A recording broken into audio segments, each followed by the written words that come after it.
Ayan, magandang buhay po sa inyo lahat mga kapatots. So for today's video po, bali kahapon po ay ginawa natin ng kulungan or ano, yun nga kulungan ano, yung malawak na kulungan ito yung mga pato natin. Hindi ko na po binidyo.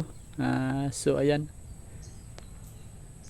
mahaba na po yung ano niya, yung galawan nila. Hindi na po natin sila palalabasin dito sa ano, sa labas kasi may mga tanim-tanim ako na kaunti ay inayakyakan nila o natapak-tapakan pabalik-balik, so kailangan na nating ikulong. So ayan, tapos yung ating mga yung kwan dito, yung mga nangingitlog, nandiyan na yung isa, tapos nandun yung isa sa kwan, sa sulok na yun. Hindi na natin nilipat kasi nung nagawa ako ng kulungan din, ang daming kulungan dito sa lugar na to, kaso ano, hindi sila doon pumunta. Talagang ang kwan talaga ng pato ay for gustuhan yung magiging kwan nila, yung itlogan. Bali naglilimlim na rin yung isa. Bali dalawa na naglilim, tatlo na pala, sorry, tatlo na.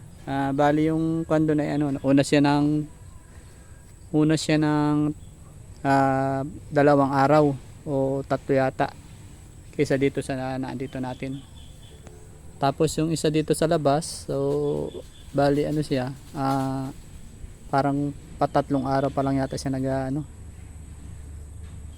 Pero hindi pa siya masyadong umuupo. Papasok siya sa gabi tapos lalabas ng umaga.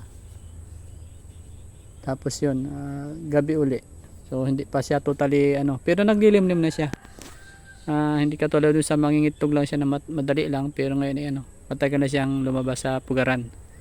So yun lang po mga kapatots, maraming salamat pong muli sa inyong mga suporta.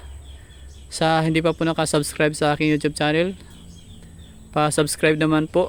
Patulungan po yung aking mga videos na panoorin, para naman po kahit pa paano makatulong po kayo sa isang katulad ko na nagsusumikap na kumita kahit pa paano. Although sinasabi ko sa ibang mga vlog ko na ito'y libangan, iba na rin po yung ano, yung talaga may sumusuporta sa iyo. Dahil may engganyo kang gumawa ng mga video kapag nakikita mo o na talagang may nanonood sa iyong mga video. Ayan, maraming salamat po sa inyong lahat. Ito po ang inyong kapatid ang nagsasabing bye bye, ingat po kayo palagi, God bless.